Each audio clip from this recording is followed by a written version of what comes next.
இன்றைய தலைப்பு: ஏலிஸ் உள்ள ஒருவர் மூளைகளின் இடைமுகத்தை பயன்படுத்தி மீண்டும் பேசுகிறார்.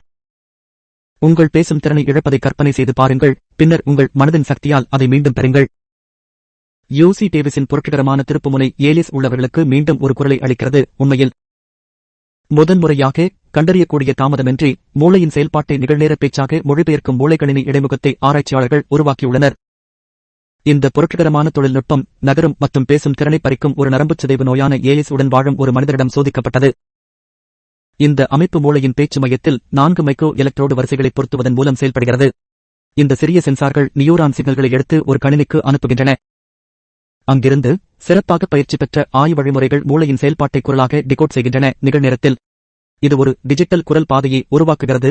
இது பயனர் பேசவும், உள்ளுணர்வை மாற்றவும், மெல்லிசைகளை பாடவும் அனுமதிக்கிறது. முந்தைய தொழில்நுட்பங்கள் மூளை சமிக்ஞைகளை உரையாக மட்டுமே மாற்ற முடியும், ஒரு செய்தியை அனுப்புவது போல. ஆனால் இப்போது அது ஒரு தொலைபேசி அழைப்பைச் செய்வது போன்றது. நிகழ்நேர குரல் என்பது பயனர்கள் குறுக்கிடவும், விரைவாக பதிலளிக்கவும், உண்மையிலேயே உரையாடல்களில் சேரவும் முடியும். இந்த ஆய்வின் மூத்த ஆசிரியரான டாக்டர் செர்ஜி ஸ்டாவிசி கூறுகிறார், உடனடி குரல் தொகுப்பு மூலம் நியூரோப்ரோஸ்டெசிஸ் பயனர்கள் உரையாடல்களில் அதிகமாக சேர்க்கப்படுவார்கள்.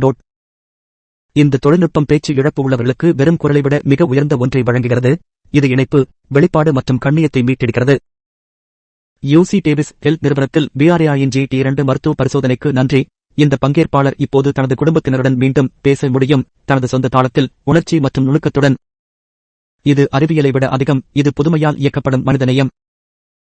மனித மனதின் சக்தியை நீங்கள் நம்பினால், மேலும் ஊக்கமளிக்கும் தொழில்நுட்ப முன்னேற்றங்களுக்கு குழு சேரவும், கருத்து தெரிவிக்கவும். UC Davis Health